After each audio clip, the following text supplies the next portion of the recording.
Bismillahirrahmanirrahim. Innal hamdalillah nahmaduhu wa nasta'inuhu wa nastaghfiruh wa na'udzu billahi min shururi anfusina wa min sayyiati a'malina. Man yahdihillahu fala mudilla lahu wa man yudlil fala hadiya lahu. Wa asyhadu an la ilaha illallah wahdahu la syarika lahu wa asyhadu anna Muhammadan abduhu wa rasuluh. Allahumma salli wa sallim wa barik ala Muhammadin wa ala alihi wa ashabihi wa man ihtada bihadihi wa istanna bi sunnatihi ila yaumiddin, amma ba'd. Alhamdulillah, jamaah salat maghrib Masjid Al-Munawwarah yang dirahmati oleh Allah Subhanahu wa taala.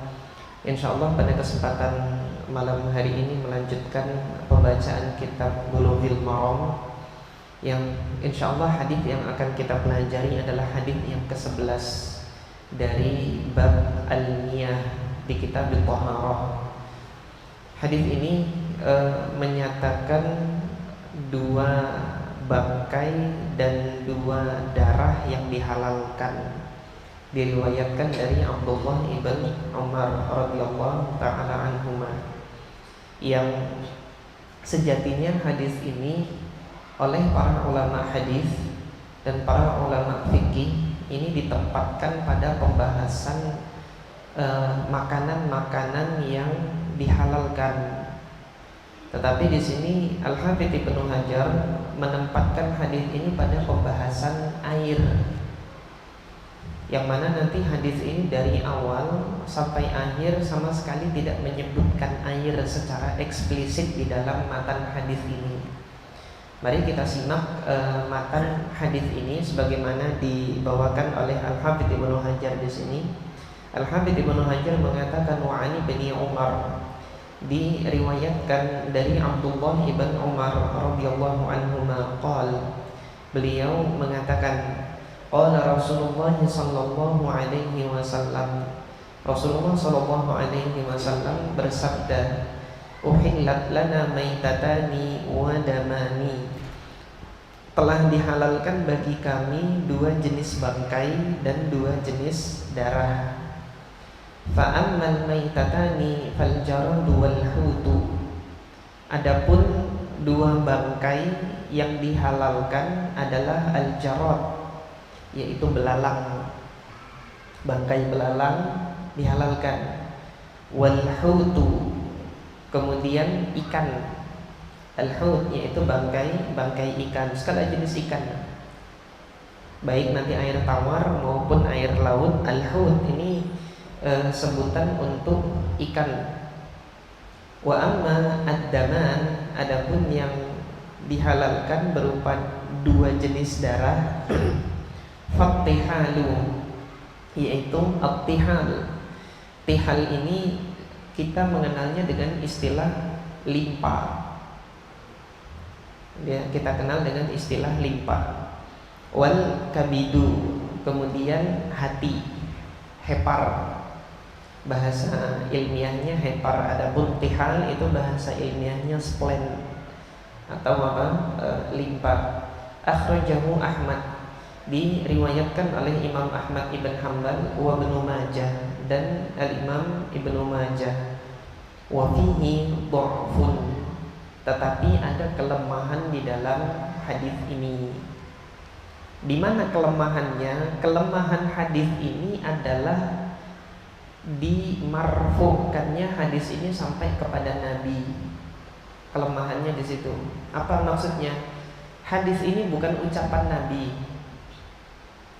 Tadi kan dikutip oleh Al-Hafidz Ibnu Hajar, Abdullah bin Umar mengatakan Rasulullah bersabda. Ini bukan perkataan Rasulullah, tetapi hadis ini adalah perkataannya Abdullah ibn Umar.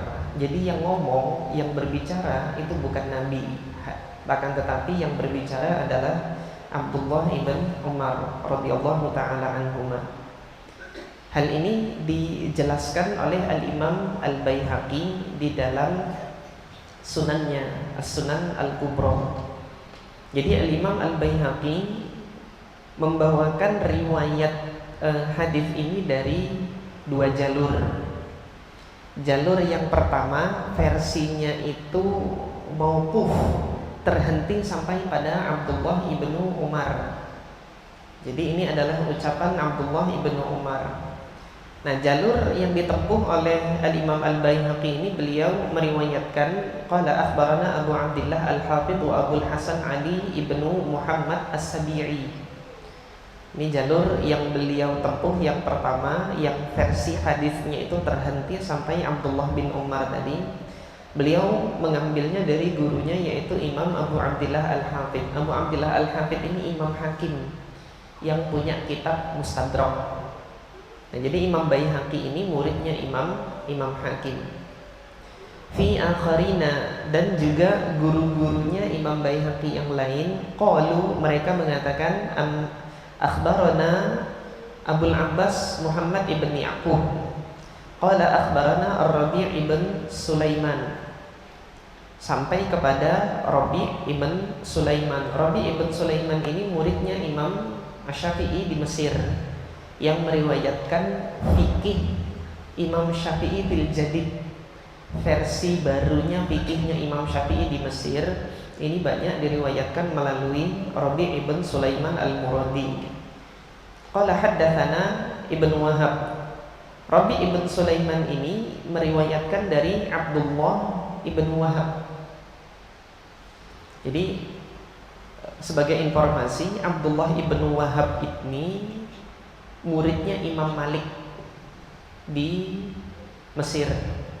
Artinya dengan Imam Syafi'i itu satu alma mater. Maksudnya satu alma mater gimana? Sama-sama pernah berguru dengan Imam Malik.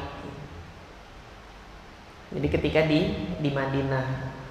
Nah, Al-Imam Abdullah ibn Wahab setelah selesai belajar dari Imam Malik, meriwayatkan hadis Imam Malik dan meriwayatkan hadis-hadis dari para ulama yang lain, kemudian kembali ke Mesir membawa fikihnya Imam Malik. Di Mesir, Imam Abdullah ibn Wahab ini menyebarkan fikihnya Imam Malik di Mesir. Imam Syafi'i setelah belajar dari Imam Malik, beliau berangkat ke Kufah, belajar fikih atau metode penggalian hukum oleh para ahli ra'yi di Kufah. Imam Syafi'i tidak berkesempatan ketemu dengan Imam Abu Hanifah karena sudah wafat. Jadi Imam Abu Hanifah wafat, Imam Syafi'i itu baru lahir. Tahun 150 Hijriah Imam Abu Hanifah wafat, tahun 150 Hijriah itulah Imam Syafi'i lahir. Jadi tidak berkesempatan ketemu dengan Imam Abu Hanifah. Di Kufah, Imam Syafi'i bertemu dengan murid-muridnya Imam Abu Hanifah, mengambil fikih Imam Abu Hanifah. Baru kemudian beliau mengkolaborasikan sistem metode yang disusun oleh Imam Malik. Tidak disusun ya, tapi dari fatwa-fatwanya Imam Malik yang berada di Madinah itu kan terlihat karakter fikihnya. Kemudian Imam Syafi'i ketika mengambil fikih di Kufah, karakter fikihnya Kufah itu kental dengan penggunaan logika. Ini juga diramu oleh Imam Syafi'i. Yang nampak itu digabungkan kedua ini, sehingga kemudian lahir mazhab Syafi'i. Mazhab Syafi'i ini kemudian untuk versi yang pertama, artinya kalau istilah kita itu dites gitu, diuji coba mazhab ini di Baghdad. Maka fatwa-fatwanya Imam Syafi'i di Baghdad ini yang dikenal dengan fikih Imam Syafi'i fil Qadim. Nah, baru kemudian Imam Syafi'i hijrah ke Mesir. Di Mesirlah Imam Syafi'i itu merevisi pendapat-pendapatnya ketika di Baghdad. Pendapat-pendapatnya yang di Mesir itulah yang dikenal dengan fikih Syafi'i fil Jadid. Nah, di Mesir ketemu lagi sama Imam Abdullah ibn Wahab ini, seniornya Imam Syafi'i.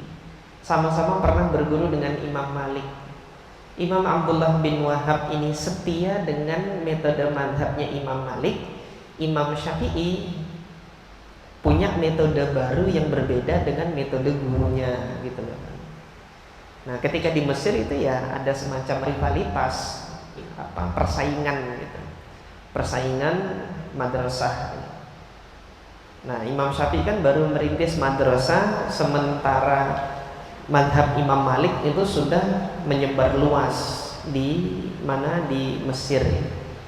Nah, ketika Imam Syafi'i baru mengajarkan fikih di mana, di Mesir, peminatnya banyak. Ketika peminatnya banyak, ini madrasah Malikiyah dengan madrasah Hanafiyah ini ya semacam terancam gitu loh. Wah, ini ada pendatang baru nih gitu kan. Nah, maka yang demikian ini sudah menjadi sunnatullah gitu loh.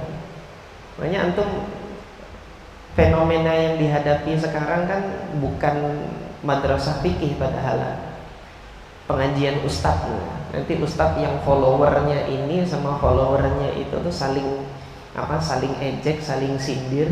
Itu fenomena yang seperti ini dulu sudah ada gitu loh, antara ahli ra'i yang di Kufah dengan ahli hadis yang di Madinah. Ini pada saat masanya Imam Malik dengan Imam Abu Hanifah. Nah, Imam Malik dengan Imam Abu Hanifah nggak musuhan, tapi murid-murid yang di bawah ini gitu loh, yang belajarnya setengah-setengah itu yang berantem gitu. Nah, ini kalau kita lihat juga fenomena hari ini yang berantem di medsos itu ya, dia murid-murid yang di bawah-bawah yang mungkin hadir kajian itu sekali dua kali aja, terus kemudian fanatik dengan gurunya gitu. Nah, yang berantem di bawah. Jadi sudah menjadi sunatullah hal-hal yang demikian ini. Ini informasi tentang perawi hadis ini. Nah, sekarang kita lihat di sini. Imam Rabi' bin Sulaiman ini kan muridnya Imam Syafi'i. Yang tadi secara nampak madrasahnya Imam Syafi'i dengan madrasahnya Imam Abdullah ibn Wahab ini berbeda. Abdullah bin Wahab meneruskan madrasahnya Imam Malik, sementara Imam Syafi'i dia merintis, menggagas madrasah sendiri, punya murid Imam Rabi'. Nah, Imam Rabi' lihat, kalau beliau fanatik dengan gurunya saja, dengan Imam Syafi'i saja, beliau nggak ngambil hadis ini, tapi beliau tetap datang kepada Abdullah bin Wahab, mengambil hadis-hadisnya Abdullah bin Wahab. Karena memang Imam Abdullah bin Wahab ini, selain beliau ini meneruskan fikihnya Imam Malik di Mesir, beliau juga poros periwayatan. Jadi beliau ini banyak membawa riwayat-riwayat hadis yang hadis-hadisnya sahih. Maka kesempatan ini digunakan oleh Imam Rabi' bin Sulaiman al-Muradi juga untuk mengambil hadis dari beliau. Al-Imam Abdullah ibn Wahab tentunya siqah. Qala haddatsana Sulaiman ibn Bilal. Beliau mengambil dari Sulaiman ibn Bilal. Sulaiman ibn Bilal dari Zaid ibn Aslam. Nah, sampai di sini ini perawinya Madinah semua. Sulaiman bin Bilal di Madinah, Zaid bin Aslam ini Madinah, tabi'in yang mengambil hadis dari Abdullah bin Umar. Zaid bin Aslam siqah, artinya riwayatnya itu terpercaya. Ketika meriwayatkan dari Abdullah bin Umar, Zaid bin Aslam mengatakan annahu qol, Abdullah bin Umar mengatakan gitu. Artinya Zaid bin Aslam ini ketika meriwayatkan hadis Abdullah bin Umar ini menyatakan ini perkataan Abdullah bin Umar, bukan perkataan Nabi. Nah, dalam istilah ahli hadis ini terhenti sampai Abdullah bin Umar, ini dikatakan hadis mauquf. Dan ini sanadnya sahih.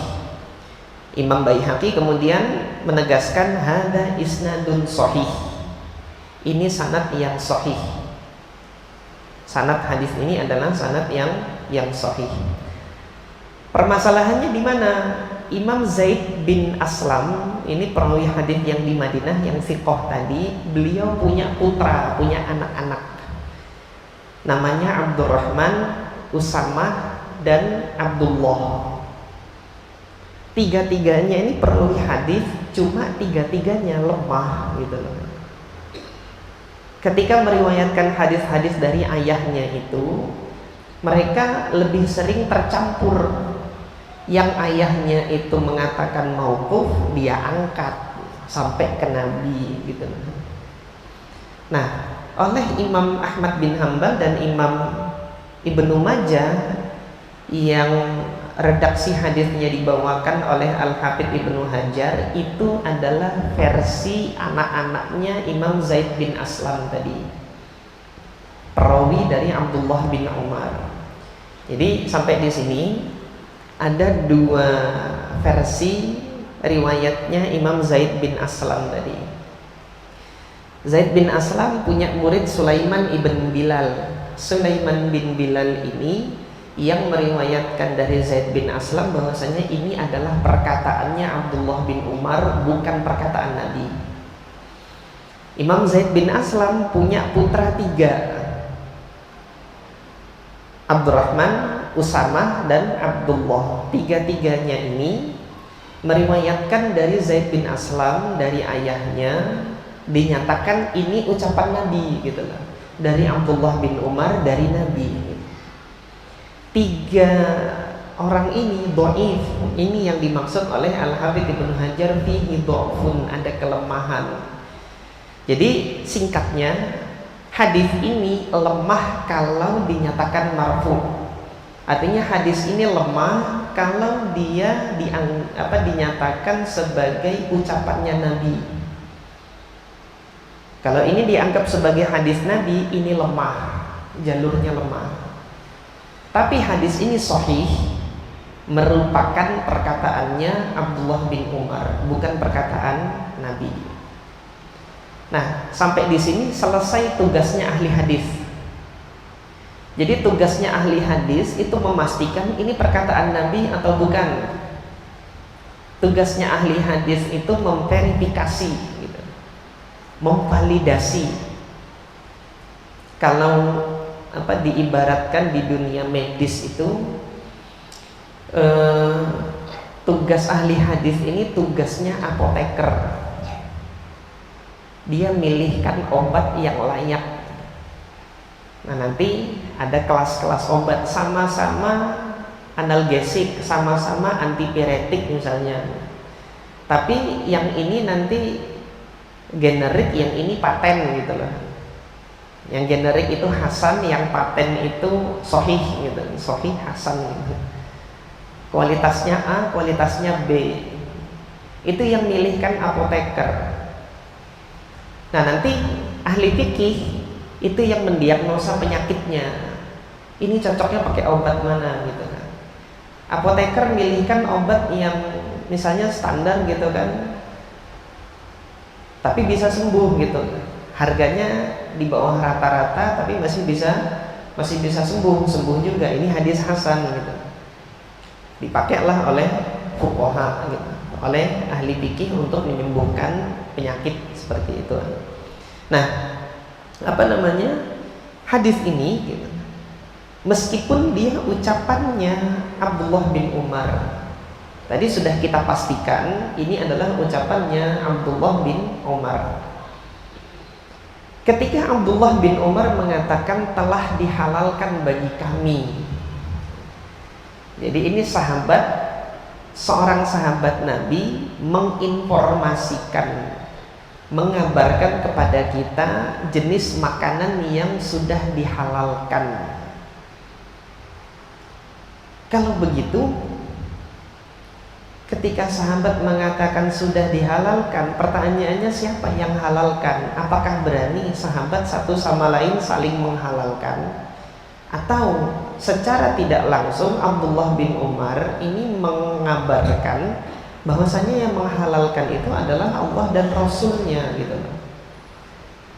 4 jenis makanan ini sudah dimakan, dikonsumsi oleh para sahabat ketika Nabi masih hidup,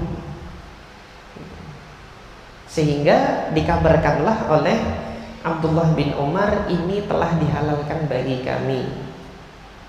Nah, inilah yang oleh para ahli hadis dikatakan yang diistilahkan oleh para ahli hadis al-mauquf bihukmir rafa'. ucapannya mauquf, ucapannya terhenti sampai Abdullah ibn Umar, tapi kandungan hukum yang ada di dalam ucapan tersebut adalah kandungan hukum yang jelas dari Nabi Shallallahu Alaihi Wasallam. Oleh sebab itu Imam Baihaqi mengatakan wa huwa fi ma'nal musnad. Hadis ini secara ucapannya ucapan Abdullah bin Umar, tapi makna kandungan ajarannya di dalam hadis ini adalah makna musnad atau makna hadis yang memang bersumber dari Nabi. Karena nggak mungkin para sahabat berani mengatakan ini dihalalkan bagi kami tanpa adanya persetujuan dari Allah dan Rasulnya. Nah, ini yang dinamakan dengan hadis mauquf fi hukmi ar-rafa'. Hukumnya adalah hukum marfu'. Nah, sampai di sini secara hukum kandungan ini faidah. Sampai disinilah para ulama salaf dahulu ada yang mengistilahkan hadis dan sunnah itu berbeda. Jadi secara umum sunnah itu adalah hadis, hadis adalah sunnah. Ini secara umum.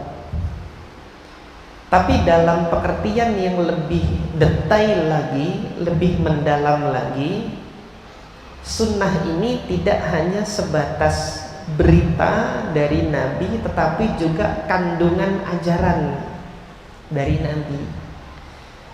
Nah, sunnah ini kalau dia merupakan kandungan ajaran, maka tidak hanya dari hadis Nabi saja sumbernya, tapi dari apa yang diamalkan para sahabat itu akan nampak sunnah Nabi. Meskipun secara ucapan Nabi nggak pernah mengucapkan, secara perbuatan Nabi tidak pernah berbuat, tetapi apa yang dipraktekkan para sahabat setelah Nabi ini mewujudkan adanya ajaran tersebut yang diambil atau diperoleh oleh para sahabat, itu tidak lain dan tidak bukan sumbernya dari Nabi. Jadi demikian. Nah, maka ketika kita mendapati Abdullah bin Umar mengatakan telah dihalalkan bagi kami, secara sunnahnya gitu, diambil kesimpulan hukum ini halal dimakan gitu. Tapi secara ucapannya Nabi tidak pernah mengucapkan ini. Artinya kita tidak mengetahui adanya sumber yang sahih yang memberitakan, mengabarkan kepada kita Nabi yang mengucapkan redaksi hadis ini. Kita nggak mendapati jalur itu, gitu loh. Nah, inilah diantara perbedaan dari hadis dengan sunnah. Oleh sebab itu Al-Imam Abdurrahman ibn Mahdi ini beliau pernah mengatakan wan nasu ala adrabin ala anwa'i. Para ulama itu bermacam-macam. Minhum man huwa imamun fil hadithi imamun fis sunnati. Ada para ulama itu yang imam dalam hal hadis, imam pula dalam hal sunnah. Nah, di sini disinyalir kuat dugaannya Imam Abdurrahman bin Mahdi inilah yang pertama kali membedakan istilah hadis dan istilah sunnah. Jadi ada yang ahli di bidang hadis, ahli pula di bidang sunnah. Wa minhum man huwa imamun fis sunnah wa laysa bi imamin fil hadis. Ada yang dia imam dalam hal sunnah, tetapi dia belum imam di dalam hadis. Kebalikannya, Wa minhum man huwa imamun fil hadis wa laysa bi imamin fis sunnah. Ada yang imam dalam hal hadis tapi dia belum imam dalam hal sunnah gitu. Nah, baru di riwayat lain Imam Abdurrahman bin Mahdi menyampaikan di antara yang imamun fil hadis, imamun fis sunnah itu Imam Sufyan Ats-Tsauri. Ahli di bidang hadis, ahli di bidang sunnah. Itu pemahaman terhadap hadis itulah yang diistilahkan dengan sunnah. Intisari ajaran yang terkandung dalam hadis itulah sunnah. Ada yang imam dalam hal itu, imam pula dalam hal hadis. Kemudian yang imam fis sunnah wa laysa bi imamin fil hadis, imam dalam hal sunnah tetapi belum imam dalam hal hadis. Di antaranya adalah al-Imam Al-Auza'i, ahli fikihnya Syam, tetapi untuk verifikasi periwayatan hadis beliau tidak sebagaimana imam-imam ahli hadis yang lain. Dan yang imamun fil hadis, dia imam dalam hadis belum imam dalam hal sunnah. Di antaranya adalah Imam Syu'bah ibn al-Hajjaj ibn Wa'ad al-Ataki, ahli hadis, ahli memverifikasi ini hadis, ini bukan. Tetapi nanti beliau tidak diketahui memiliki fikih terhadap hadis-hadisnya, sehingga untuk menyarikan itu menggali kesimpulan hukum sunnah yang terkandung dalam hadis ini tidak banyak diketahui dari Imam Syu'bah ibn al-Hajjaj ibn Wa'ad al-Ataki. Ini informasi mengenai hal tersebut yang kaitannya dengan hadis kita ini ya. Jadi dia bukan hadis Nabi, melainkan ucapannya Abdullah bin Umar, tapi dia sunnah Nabi. Sunnah dalam artian apa? Ajaran Nabi Muhammad SAW terkandung di dalam ucapannya Abdullah bin Umar ini. Dengan istilah lain gitu kan, secara hukum dia hukum marfu, secara makna dia makna marfu, tetapi secara riwayat dia bukan ucapannya Nabi Muhammad SAW. Jadi demikian. Nah, pembahasan selanjutnya, kenapa kok diletakkan hadis ini di dalam bab air, dalam pembahasan air? Secara redaksional hadis tadi tidak sedikit pun diucapkan air, gitu kan, dihalalkan gitu. Jadi tidak ada hukum suci, mensucikan, tohir, mutohir itu tidak terlihat di dalam redaksi hadis ini. Nah, jadi para ulama yang menjadikan hadis ini sebagai dasar untuk menghukumi air suci itu mazhab Imam Syafi'i. Hadis ini dijadikan dasar dalil untuk menegaskan hukum air yang kemasukan benda-benda ini tadi. Air kemasukan belalang, belalangnya mati di situ, maka airnya masih suci. Kemudian air kemasukan kecemplungan limpa atau hati, airnya itu masih suci. Ketika sifat airnya itu tidak hilang. Jadi kemasukan benda ini sifat airnya tidak hilang, maka dia masih suci dan boleh untuk mensucikan. Nah, kesimpulan hukum ini dikutip oleh Al-Imam Al-Baihaqi di dalam sunannya. Jadi kitab Sunan Al-Kubra itu memang didedikasikan oleh Imam Baihaqi untuk menguatkan mazhab Syafi'i. Kenapa demikian? Hal yang sama itu sudah dilakukan oleh Imam Abu Ja'far At-Tahawi, salah seorang ulama hadis di Mesir. yang menguatkan mazhab Hanafiyah dari sisi hadis.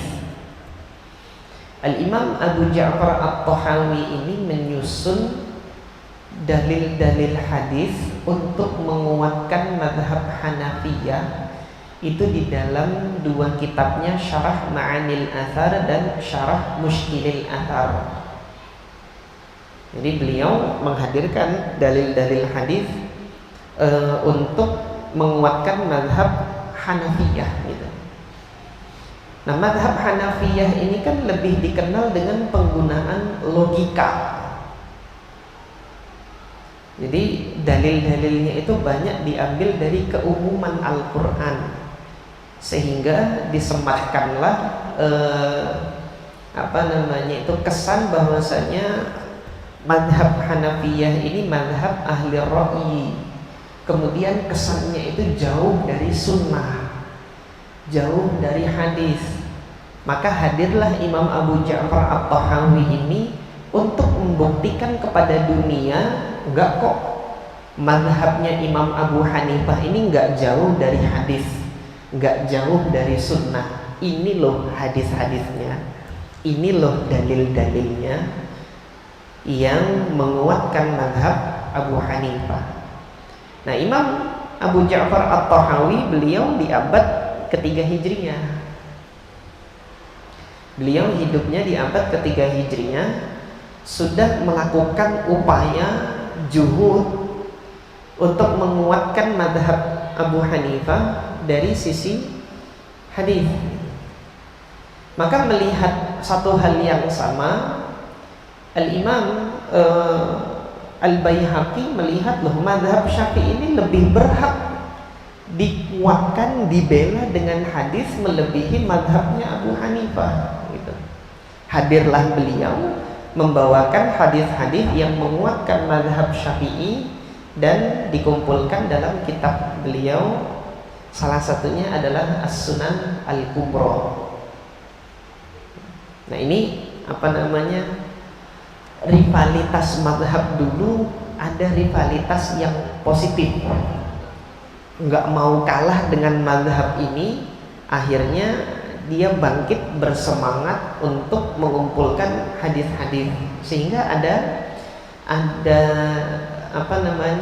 hasil positif bagi diri sendiri rivalitas mazhab ini.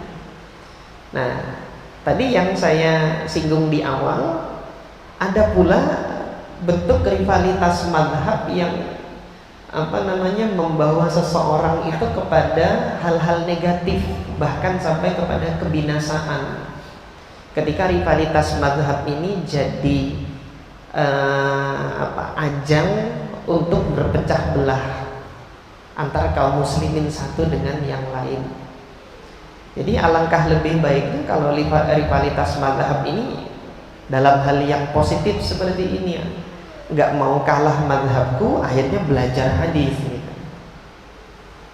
Jadi nanti kalau misalnya ada anggapan jamaahnya Ustaz Haidir ini nggak tahu hadis gitu misalnya, maka terpacu belajar hadis, nah itu positif kalau dikatakan begitu. Atau nanti dikatakan jamaahnya Ustaz Fulan ini bacaan Qur'annya nggak bagus gitu kan, nggak sesuai tajwid, maka termotivasi belajar tajwid, buktikan kepada dunia gitu loh, bahwasanya yang belajar duduk di majelisnya Ustadz Fulan ini bacaan Qur'annya bagus-bagus gitu. Nah, ini menjadikan satu motivasi positif. Nah, kita belajar dari para ulama dahulu demikian. Nah, jadi Imam Al-Baihaqi tadi mengatakan di dalam babnya, ketika beliau membawa hadis ini, Imam Baihaqi itu menyebutkan judul babnya Al-Hutu Yamutu Fil Ma'i Wal Jarad. Bab ketika ikan itu mati di air, wal jarad, dan juga ketika belalang itu mati kecemplung di air. Nah, ini dibawa hadis ini untuk menjelaskan hukum air yang di dalamnya ada ikan mati dan hukum air yang di dalamnya ada belalang yang mati. yang secara implisit di sini menyebutkan hukumnya airnya masih tohir, airnya masih bisa digunakan untuk bersuci. Dan ini yang menjadi madhab di dalam madhab al-Imam Asy-Syafi'i.